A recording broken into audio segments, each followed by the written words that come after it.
nuko ngo Allah yatubujije gushaka abashirikina muri rusange, ariko haza muri abo bashirikina aratubwira atabo biroroshye ubuhakanyi bwabo, kuko wenda bafite intumwa bemera, kuko wenda bafite n'igitabo byibuze bakurikira.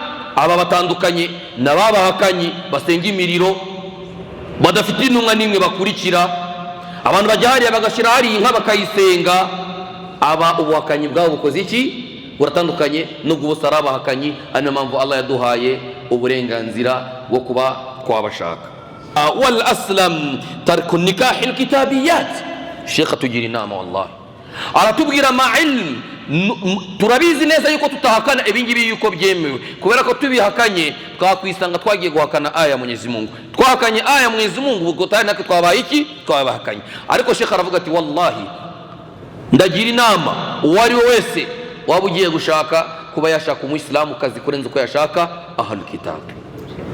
Sheikh aravuga ngo la siyama fi zamanina hadha, ngo by'umwihariko muri iki gihe turimo. Umugabo abyuka amasaha 20 nangahe yagiye gushakisha, yasize abana mu rugo.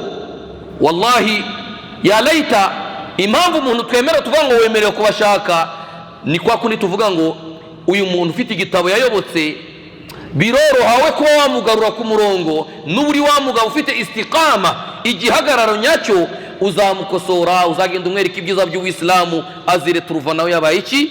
Yabaye umuislamu. Ariko ibingibi al-maqsud, ibingibi none hangaha ni bangaye mu bagabo bari kuva mu dini bakurikiye abadamu? Ntabwo mubazi. Umugabo ugasanga yari umuislamu ashaka umudamu utari umuislamu, bikarangira umudamu mubwiye ati nimushaka ko dukomezanya njo mu kiliziya, nawe akavuga ati niko tayari. Ibi ntabwo bihari Waislamu. Nuvuga ngo niyo yari yo kuvuga ngo wenda byibuze uzamuhindure ayoboke Allah, amenye Allah. Nimba ugiye mu rugo wenda umukorera da'wa umubwire ati buriya Allah n'umwe, Imana ntakigomba kubangikanywa nacyo cyari cyo cyose kiri kuri iyi si, ukagerageza kumukorera da'wa. Ariko wireturuva bagukoreye da'wa ari weho wamuyobotse.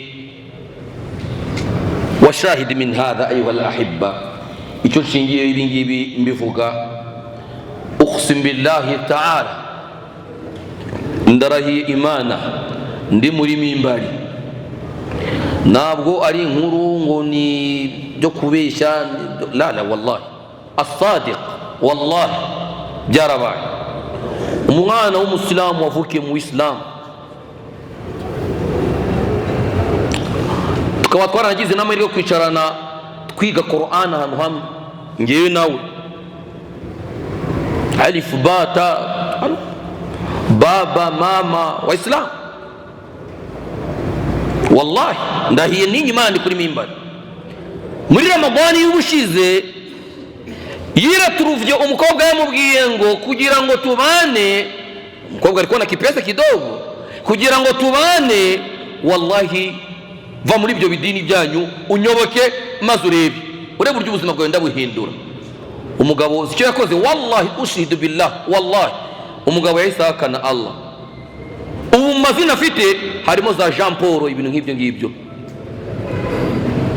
Muri Ramadani nibwo bamubatije, n'amafoto ndayafite. Muri Ramadani nibwo bamubatije. Barakumva iki kintu? Niyo mpamvu mvuga ngo Sheikh Naib Jamanvu yavuze ngo gushaka umudamu musilamu kazi, wallahi hadha huwa al-awla. Ibi nibyo twakwita yuko ari byo byibanze, wal aslam, nanone byatuma umutima utekana. Ni bangahe bagiye bashaka abadamu nk'aba ngaba, bikarangira agarutse mu rugo agasanga umugore yagiye mu kiliziya, wamwinjije idini byo kwiyesu bito gusa, ariko kubera ko umugabo nta istiqama afite mu rugo, bikarangira umugore avuze iki, nge mbisubiyemo n'ubundi nawe nabonye nta dini ryawe, ntusari no muri Ramadani urambwira ngo utekere, yose iryo dini ryanyu ubundi rimaze iki, reka nisubirire iwacu. Sinzi babiri kumvikana ngaha. Niyo mpamvu turavuga ngo ntabwo twahakana ibyo Allah yemeje muri Qur'an, ariko abamenyi batugira inama bishingiye by'umwihariko mu bihe turimo, ari byo bihe twavuga ngo kathratu fiha alfitan, ni ibihe fitna yariyongereye. ubu none ahangaha nimba asuru yaratubwiye muri Qur'ani ngo ar-rijalu qawwamuna, Allah tubwira muri Qur'ani ati ar-rijalu qawwamuna ala nisa, abagabo ngo nibo bantu bahagarariye, nibo bahagarariza ibingo zabo. ariko nibangaye mu bagabo mu ngo zabo usanga ntawe batakivuga Islam, uyu ngo azahindura uyu mugore? Basilamu birashoboka. Cyagiye rero twagakwiye gutekereza yuko uyu mugabo niwe ugiye kuba impamvu yuko yahindura uriya mwana w'umudamu cyangwa se uriya mukobwa yashatse, birangira ari weho bakoze iki, ari weho bahinduye, ukaretrova n'abana bawe nta n'umwe ukuyobotse, bose barayobotse nde? Mama wabo, basigaye ari abantu usanga n'idini ari bari mu kure n'idini. niyo mpamvu ahangaha Sheikh yaratubwira ati lakin yanbaghi an ya'lama, ngo byari bikwiye yuko buri Muislamu wari wese amenya yuko anna al-awla, ikibanze wal aslam n'icyatuma umutekana mu buzima bwawe bwa buri munsi, tarku nikahul kitabiyati, ni ukuba twareka kuba twashaka aba badamu kubera ko abasilamukazi barahari.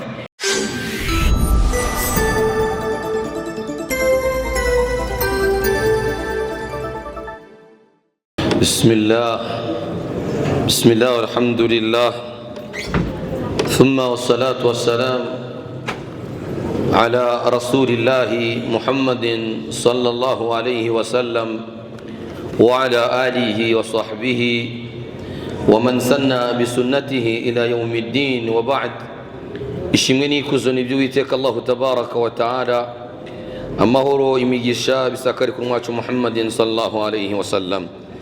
Bani wa Islam, Mwenyezi Mungu subhanahu wa ta'ala yaratubwiye muri Qur'an ati wadhakkir fa inna dhikra tanfa'ul mu'minin, ibutsa kubera ko urwibutso rugirira abemeramana akamaro. nkaba nari nifuje bi idhnillahi tabaraka wa ta'ala ku bushobozi bwa Allah, Allahumma ishrah li sadri wa yassir li amri wahlul 'uqdatan min lisani yafqahu qawli. Mana ndakwinginze ngusaba yuko wakwagura igituza cyanjye ukanyorohereza mu magambo ngiye kuvuga, ugakura n'ipfundo ryaba riri ku rurimi rwanjye, yafqahu qawli, kugira ngo amagambo ngiye kuvuga abashe kumvikana. Allahumma amin.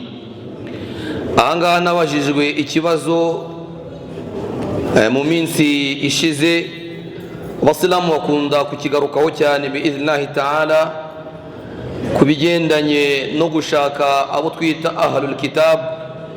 mbabwira yuko biidhnillahi ta'ala ku bushobozi bwa Allah, nitubona umwanya tukabona tumeze neza, yuko iyi darsa tuzagerageza kugira icyo tubivugaho kugira ngo abayisilamu bave mu rujijo, kubera ko dukunze kumva batubwira ahlul kitab wa kathiru minna la ya'rifuna man hum, abenshi muri twe tukaba tutazi ngo ni bantu ki, ese imyemerere yabo ni iyihe, ese niki cyabatumenyesha.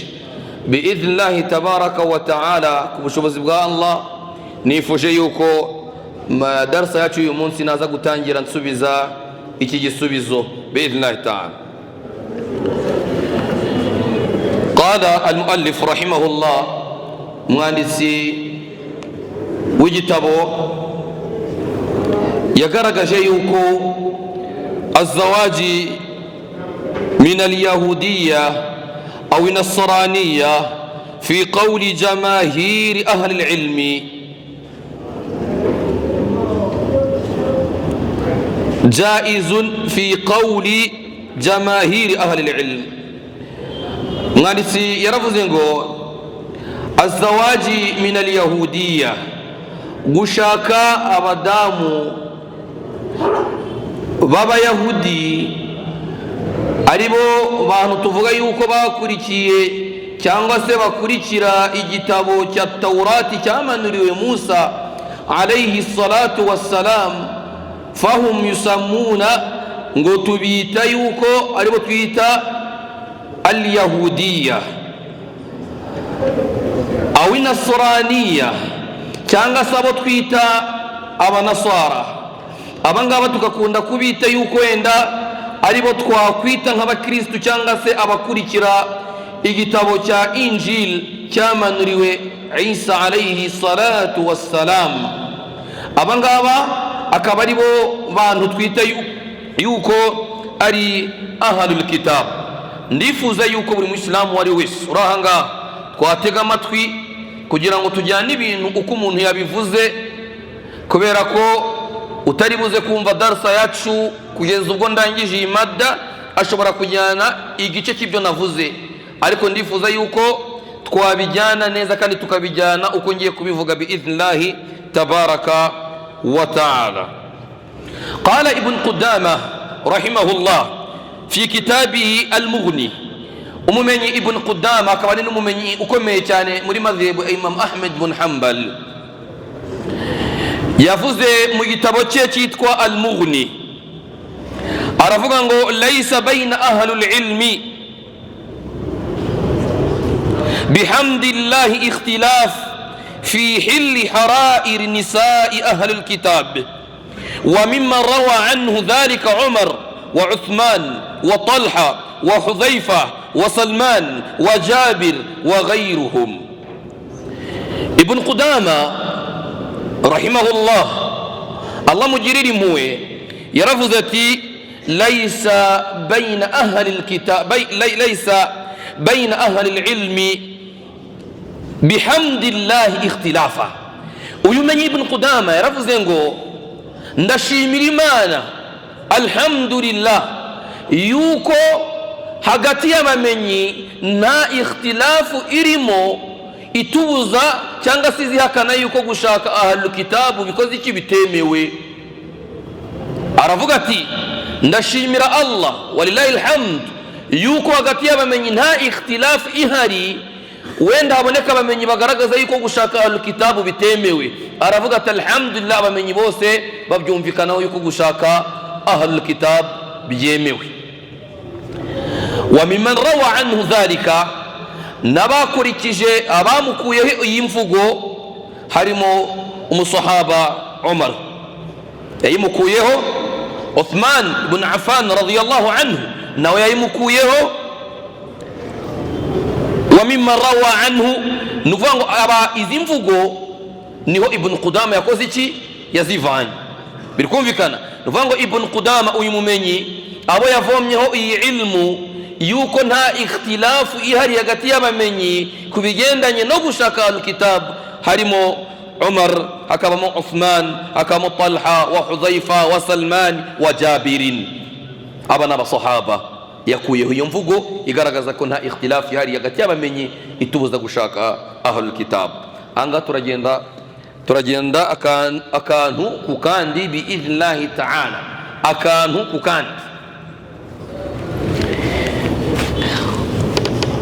قال ابن المنذر وممني ابن المنذر يرفضت ولا يصح عن أحد من الأوائل ngo ntabwo yaba ari imvugo y'ukuri nta nubwo ari sahihi haramutse hagaragaje yuko hari umumenyi wa mbere muri barabamenyi babayeho mbere hakagaragaza umumenyi ugaragaza yuko gushaka bari abantu bitemewe. Aravuga ati la yasihu, ntabwo bihari, nta nubwo hari umumenyi ugeze avuga imvugo nk'iyo ngiyo, annahu hurima dhalika, yuko kubashaka ari haram. وروى الخلال بإسناده أن حذيفة وطلحة والجارود بن المعلي وأذين العبد تزوجوا النساء من أهل الكتاب. آبان وستفوزي غباشة أبدام وأهل الكتاب. قال سائر أهل العلم إمينجي بكاندي بيافوزوي نبمني بنشي بطاريو إمومني أمني.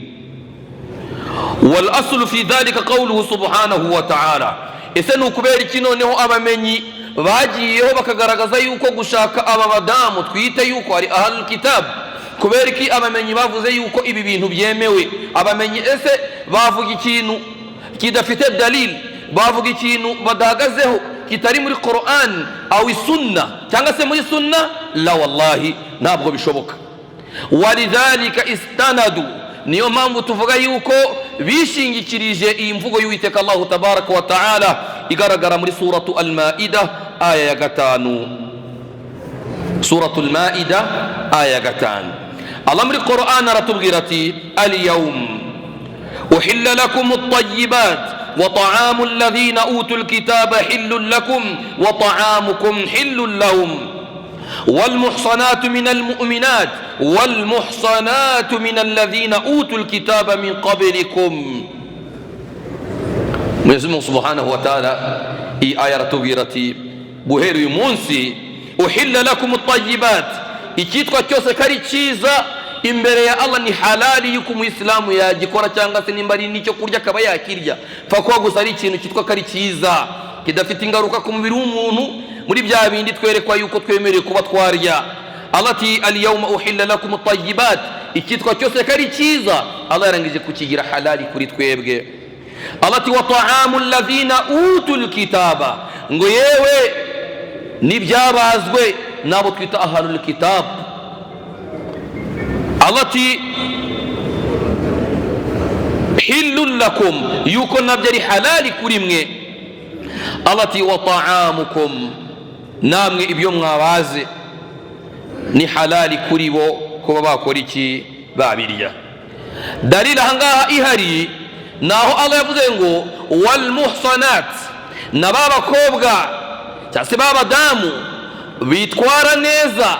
Kuvuga kwitwara neza ngaha havamo abadamu biyandarika, usanga bajya mu bikorwa by'urukozasoni. Anga ntago ari abadamu turi kuvuga. Al muhsana ay al afifa, ni wa mudamu wirinda akarinda ubwambure bwe.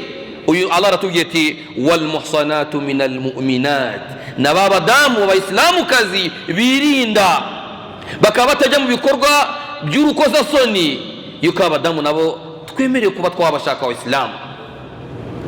Allah muri aya aratubwira ati wal muhsanatu minal ladhina utul kitab, na babadamu nanone twavuze yuko ari afifa, ari babadamu alhamdulillah masha Allah batiyandarika, babadamu batajya mu bikorwa by'urukorwa, babadamu bajya mu bikorwa bitari by'urukozasoni. Ahangaha Mwenyezi Mungu Subhanahu wa Ta'ala aratubwiye ati wal muhsanatu min alladhina utul kitaba min qablikum. Allah tugaragariza yuko nabari abadamu ba ahlul kitab ariko bafite sifa yuko ari umudamu utiyandarika, umudamu utajya mwabira bikorwa twavuze. Allah ati abo ngabo nabo ni halali kuri mwe kuba mwabashaka. Wal muradu bil muhsana, المحصنة قابصبانية الحرة العفيفة. قال ابن كثير رحمه الله في تفسيره وهو قول جمهورها هنا وهو الأشبه لئلا يجتمع فيها أن تكون ذمية وهي مع ذلك غير عفيفة فيصد حالها بالكلية. نعم أنغاريرو ابن كثير نوي يرى بشمانجية أغارغ زيوكو العفيف تانس المحصنات أرباب دامو beza malillahi alhamdu, banafite n'umuco mwiza, atari babadamu biyandarika bajya mu bikorwa by'urukozasoni. Wan nasara, ahangaha rero akenshi cyane iyo turi kuvuga iyi madda, iyo turi kwigisha ibi bintu, umuyisilamu ahita kubaza ikibazo, ku buryo na benshi muri twe icyo kibazo dushobora kuba tugifite. Ese aya iri muri Qur'ani muri suratu al-Baqara, Allah tubwira muri Qur'ani ati wala tankihul mushrikati hatta yu'minna. Allah ati muramenye nimuzashake bariya badamu baba bangikanya Imana, bajya mu bangikanya Imana. Allah ati muramenye nimuzabashake hatta yu'minna, kugeza ubwo bazabanza kuba abemera Imana. Ese turibaza ese haulai abangaba turi kuvuga ngo ni ahlul kitab, ese alaysa hum kufar alaysa hum mushrikun? Ese abangaba ntago twakwita aribo bahakanyi tukanabita yuko aribo bangikanya Allah? Sinzi ikibazo ko muri kubyumva. Ni ukuvuga ngo ese bariya abantu bo ntabwo tubita yuko ari abahakanyi, tukanabita yuko aba bantu batagendera nako ari abahakanyi kandi bakaba banabangikanya Allah. Nituvuga ngo yego nabo ni abahakanyi babangikanya Allah, ntabwo twemera Imana kimwe, bashirikisha Allah, ubwo iyi aya wala tankihul mushrikat, nimuzashake abashirikina kugeza ubwo bazabanza bakemera, ubwo turaza kuvuga ngo aidan iyi aya ubwo ntabwo twemereye gushaka bariya abantu. Niko bimeze?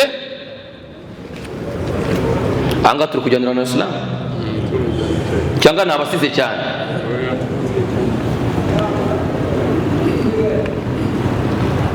Naam, an-nasara aw al-yahudiyya, abanasara cyangwa se abayahudi kufarun, nongere mbisubiremo, nibyo turabyemeza tutanabishidikanyaho yuko Imana bemera ntabwo ari twemera, bimana hum kufaru wal mushrikuna fi nafsi alwaqt, nanone babangikanya Allah kuko bamwe muri bo bagiye bavuga yuko inna Allah thalithu thalatha.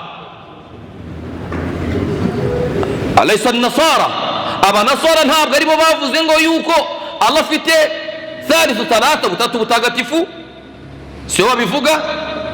Alaysa al-yahud, ntabwo bari abayahudi ari bo bavuze ngo Uzair ibnullah, bavuga yuko Uzair ari umwana w'Imana. Idhan humul mushrikun, ibi ngibi turabyemeranya yuko aba bantu ari abashirikini.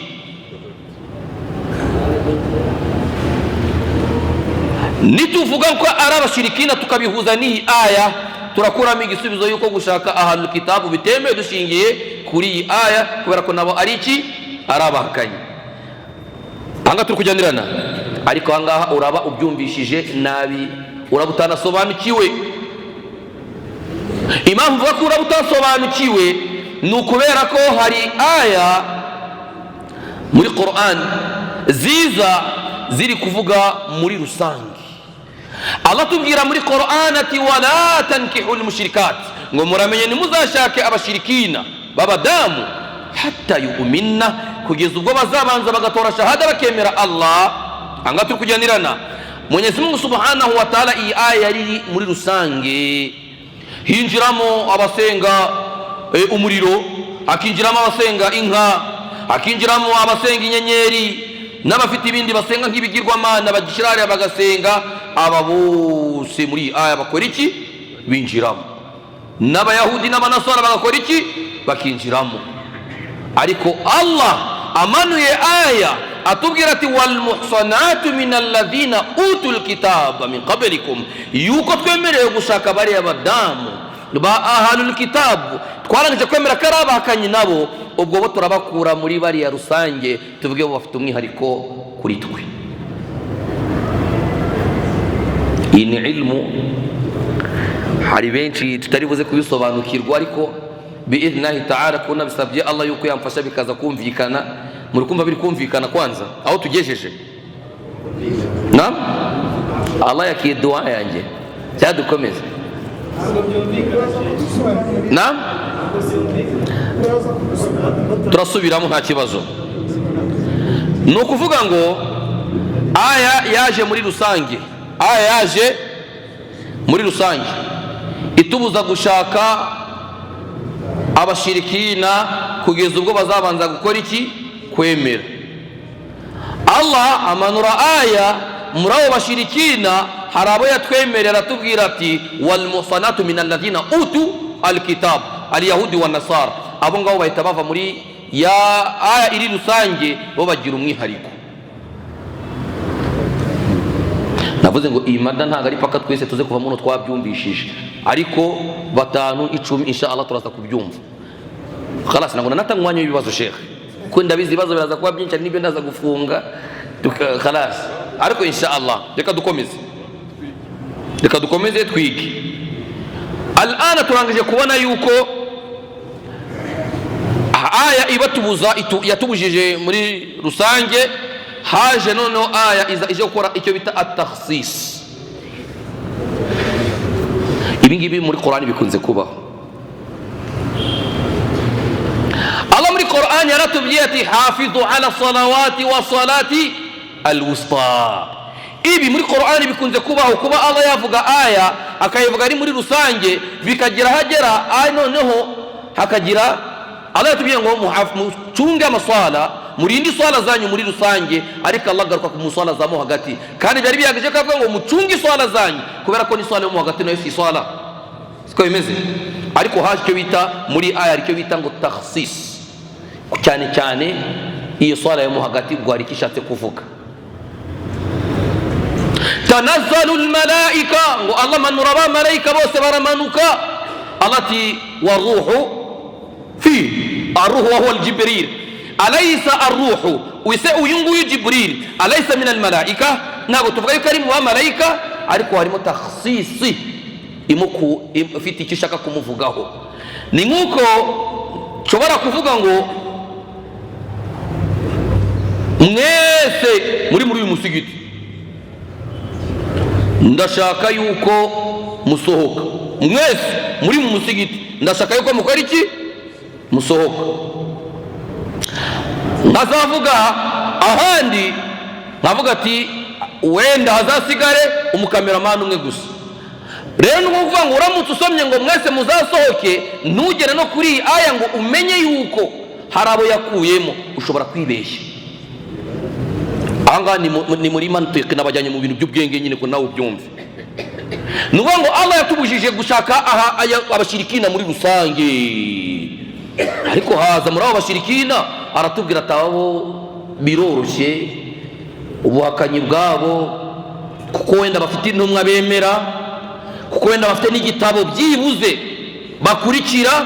Aba batandukanye n'ababahakanyi basenga imiriro badafite intumwa n'imwe bakurikira. Abantu bajya hariya bagashira hari inka bakayisenga.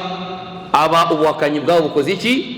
Buratandukanye n'ubwo bose ari abahakanyi. Ari mpamvu Allah yaduhaye uburenganzira bwo kuba twabashaka. Turakomeza. Ibi ngibi ndaza kubihuza, munyihanganire. Ibi ndibuze kuza kubihuza cyane na bamwe mu badamu tubwira yuko gushaka umugore wa kabiri byemewe bagahakana aya. Ngo ikintu wowe kuba utagikora cyangwa se ko wowe kikubangamiye ntabwo bikuraho yuko icyo kintu cyemewe.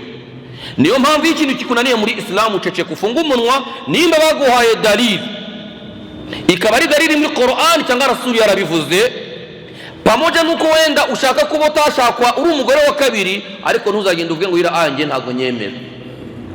Twatangiye tugaragaza imvugo z'abamenyi, harimo umumenyi Ibn Qudama ku mvugo yakuye kuri Umar akura no ku bandi basahaba nka Jabir, agaragaza yuko hagati y'abamenyi nta ikhtilafu ihari yo kuvuga yuko gushaka bari abantu bikoze iki byemewe. Turakomeza ngaha. وقد وصفهم الله بالشرك في قوله تعالى.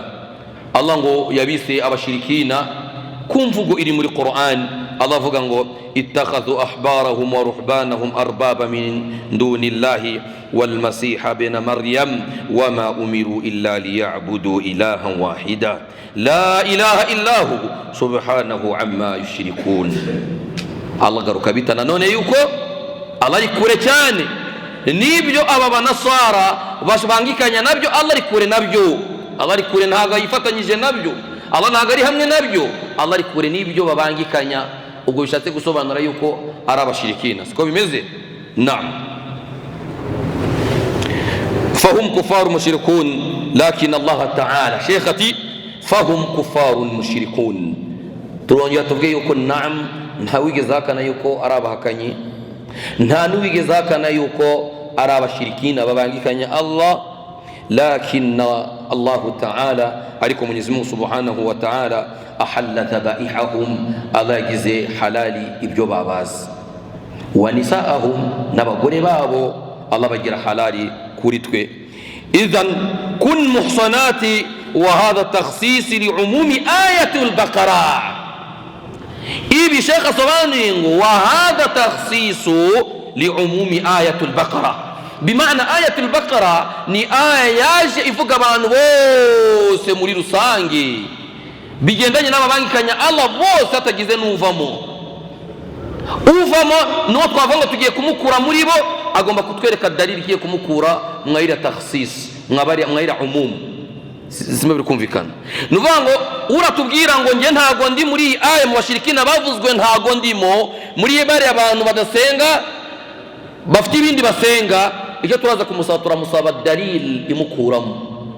Abayahudi n'abanasara barayifite cyane ntayo bafite, turi kuganira barayifite cyane ntayo bafite. Naam, iri muri surat al-Maida aya 5 aya, kugira ngo usoma icyongereza uvuga igifaransa asubiremo na tafsiri zirahari mugende kureba. Naam,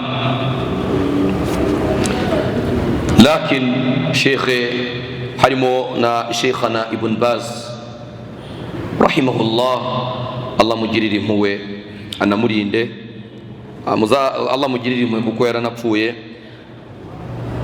Niwe wagiriye inama abasore cyangwa se wari wese ugiye gushaka. Ikintu cya mbere tugomba kumvikana nimba twemera Qur'an, tugomba kumvikana yuko gushaka bari abantu byemewe.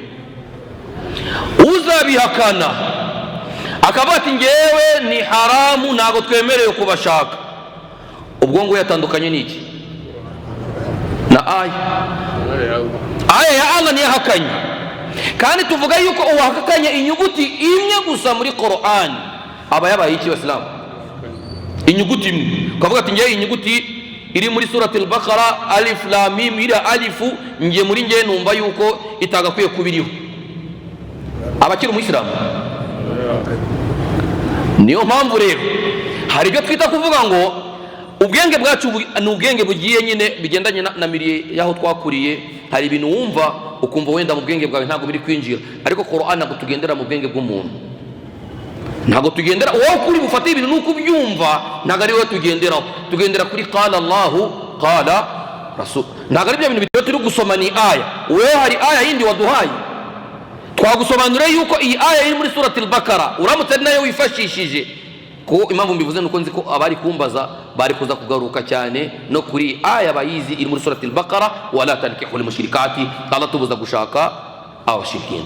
Ariko twanaje kubona yuko aya iri muri surati al-Baqara ni aya iri muri rusange. Suratul Maida yaraje igira bikuramo muri babandi iratubwira abantu bo mwabashaka. Shekhe rero aha ngaha tugira inama tubwira ati lakin ngo ariko yanbaghi an ya'lama anna al-awla wal aslam tarku nikah al-kitabiyat. Shekhe tugira inama wallahi aratubwira ma ilm, turabizi neza yuko tutahakana ibingibi yuko byemewe, kubera ko tubihakanye twakwisanga twagiye guhakana aya Mwenyezi Mungu. Twahakanye aya Mwenyezi Mungu ubwo tari nako twabaye iki twabahakanye. Ariko Shekhe aravuga ati wallahi ndagira inama uwari wese waba ugiye gushaka kuba yashaka umuyisilamu kazi kurenza uko yashaka ahlul kitab. Shekhe aravuga ngo la siyama fi zamanina hadha, ngo by'umwihariko muri iki gihe turimo. Umugabo abyuka amasaha 20 nangahe yagiye gushakisha, yasize abana mu rugo. Wallahi ya laita, impamvu umuntu twemera tuvuga ngo wemerewe kubashaka ni kwa kundi tuvuga ngo uyu muntu ufite igitabo yayobotse birorohawe kuba wamugarura ku murongo, n'uri wamugabo ufite istiqama igihagararo nyacyo uzamukosora, uzagenda umwereka ibyiza by'Uislamu, azire turuva nawe yabaye iki yabaye umuyisilamu. Ariko ibingibi al-maqsud, ibingibi none hangaha ni bangaye mu bagabo bari kuva mu dini bakurikiye abadamu. Ntabwo mubazi umugabo ugasanga yari umuyisilamu ashaka umudamu utari umuyisilamu, bikarangira umudamu mubwiye ati nimushaka ko dukomezanya njo mu kiliziya, nawe akavuga ati niko tayari. Ibi ntabwo bihari Waislamu. Nuvuga ngo niyo yari yo kuvuga ngo wenda byibuze uzamuhindure ayoboke Allah, amenye Allah. Nimba ugiye mu rugo wenda umukorera da'wa umubwire ati buriya Allah ni umwe, Imana ntakigomba kubangikanywa nacyo cyari cyo cyose kiri kuri iyi si, ukagerageza kumukorera da'wa. Ariko wireturuva bagukoreye da'wa ari weho wamuyobotse. Washahid min hadha ayuha al-ahibba, icyo nshingiye ibi ngibi mbivuga, uqsim billahi ta'ala, ndarahiye Imana ndi muri mimbari, ntabwo ari inkuru ngo ni byo kubeshya, la wallahi as-sadiq, wallahi byarabaye. Umwana w'umusilamu wavukiye mu Islam, tukaba twaragize n'amahirwe yo kwicarana twiga Qur'an ahantu hamwe, ngewe nawe, alif bata baba mama wa Islam. Wallahi ndahiye ninyi Imana kuri mimbari. Muri Ramadani y'ubushize yiraturuvye umukobwa yamubwiye ngo kugira ngo tubane, umukobwa ariko na kipesa kidogo, kugira ngo tubane, wallahi va muri ibyo bidini byanyu unyoboke maze urebe buryo ubuzima bwawe ndabuhindura. Umugabo icyo yakoze, wallahi ushidu billah, wallahi umugabo yahise ahakana Allah. Ubu mazina afite harimo za Jean Paul, ibintu nk'ibyo ngibyo. Muri Ramadani nibwo bamubatije, n'amafoto ndayafite. Muri Ramadani nibwo bamubatije. Murikumva iki kintu? Niyo mpamvu mvuga ngo Sheikh Naib Jamanvu yavuze ngo gushaka umudamu musilamukazi, wallahi hadha huwa al-awla, ibi nibyo twakwita yuko ari byo byibanze, wal aslam, nanone byatuma umutima utekana. Ni bangahe bagiye bashaka abadamu nk'aba ngaba bikarangira agarutse mu rugo agasanga umugore yagiye mu kiliziya, wamwinjije idini byo kwiyesu bito gusa, ariko kubera ko umugabo nta istiqama afite mu rugo, bikarangira umugore avuze iki, nge mbisubiyemo n'ubundi nawe nabonye nta dini ryawe, ntusari no muri Ramadani urambwira ngo utekere, yose iryo dini ryanyu ubundi rimaze iki, reka nisubirire iwacu. Sinzi bari kumvikana ngaha. Niyo mpamvu turavuga ngo ntabwo twahakana ibyo Allah yemeje muri Qur'an, ariko abamenyi batugira inama bishingiye by'umwihariko mu bihe turimo, ari byo bihe twavuga ngo kasuratu fiha alfitan, ni ibihe fitna yariyongereye. Ubu none aha ngaha nimba asuru yaratubwiye muri Qur'an ngo ar-rijalu qawwamuna, Allah tubwira muri Qur'an ati ar-rijalu qawwamuna ala an-nisa, abagabo ngo nibo bantu bahagarariye ibingo zabo, ariko ni bangaye mu bagabo mu ngo zabo usanga ntawe batakivuga Islam. Uyu ngo azahindura uyu mugore Basilamu, birashoboka. Nimba mu rugo rwatavuga akaba ari wa mu rugo ndiyo bwana, ndagiye mwatinza ahubwo mbajyane, nimba afite imodoka kamujyana muparitse na haza aragarutse, ubwo barangije gukora ibyo bakora baramuhamagaye, nawe ashizemo instance ngiye kumuzana. Cyagiye rero twagakwiye gutekereza yuko uyu mugabo niwe ugiye kuba impamvu yuko yahindura uriya mwana w'umudamu cyangwa se uriya mukobwa yashatse, birangira ari weho bakoze iki, ari weho bahinduye, ukaretrova n'abana bawe nta n'umwe ukuyobotse, bose barayobotse nde mama wabo, basigaye ari abantu usanga n'idini ari bari mu kure n'idini. Niyo mpamvu ahangaha Sheikh yaratubwira ati lakin yanbaghi an ya'lama, ngo byari bikwiye yuko buri Muislamu wari wese amenya yuko anna al-awla, ikibanze, wal aslam, n'icyatuma umutekana mu buzima bwayo bwa buri munsi, tarku nikahul kitabiyati, ni ukuba twareka kuba twashaka aba badamu kubera ko abasilamukazi barahari. Ese nitureka gushaka abayisilamukazi tukajya gushaka bari abandi, abayisilamukazi nabo baziretruva bashatswe n'abantu batari abayisilamu, siko bimeze? Ni ukuvuga ngo bazabura ababashaka, nawe ashakwe na Petero cyangwa nde, nawe ari ujya kumushaka yiretruve nawe, kubera abadamu ضعف الإيمان, n'uburyo bari abanyantege nke, usange umudamu akoze iki, tugize abamurtadi nkuko turi no kubibona, nkuko binahari fi hadha az-zaman. Ibyo si ibanga, biranahari. Sheikh rero ati la siyama fi hadha az-zaman, by'umwihariko muri iki gihe. Qala Ibn Qudama, wa mumenyi twatangiye ariko uvuga ko nta ikhtilafi hari hagati y'abamenyi, aravuga ngo idha athbata hadha, nubwo ibingibi twavuga yuko kubashaka byemeye kuko ntabwo twabihakana, nta n'uwatinyuka guhakana iyo aya keretse uwo muntu utarasomye Qur'ani neza, niyo ushobora kuba yayihakana. Aravuga ati fal aula, ikiza nikiri imbere y'ibindi, alla yatazawaja kitabiya, no kuba abadamu twabareka. ntitubashake. لأن عمر قال للذين تزوجوا من نساء أهل الكتاب كبيرك عمر بن الخطاب رضي الله عنه يبغي من وشات أمدام أهل الكتاب أرمبيرتي طلقوهن مهترك فطلقوهن baraba طريقي vango haraba nkuko twayibonye hari bamwe mu bo twasomye bari bafite abadamu ahlul kitab. muri bo rero hari Umar ibn Khattab yabwiye ngo talliquhunna, barababwiye ati mubatarike. abandi baravuga ati khalas ma Umari wa makanatuhu, n'uburyo ari umuntu wubahitse. ibyo atubwiye reka tubyumve, wenda afite hikma n'impamvu bitubwiye. abantu bahita batangira guha abadamu babo itaraka muri abo ngabo, illa Hudhaifa, usibye umwe gusa, umusahaba umwe gusa ariwe Hudhaifa. Hudhaifa we yarabyanze. faqala lahu Umar aramusubiza aramubwira ati talliqha, ndakubwiye ngo mutaliki. Umar ari kubibwira ndi Islam, ari kubibwira Hudhaifa, aramubwira ati talliqha, muhitaraka. qala Hudhaifa aravuga ngo tashhad annaha haram, ese urahamya neza yuko igikorwa nakoze ari haram? icyo kibazo yamubajije, tashhad annahu haram, ese wabihamya ukabishimangira yuko kubashaka ari haram? urwo ikibazo yamubajije.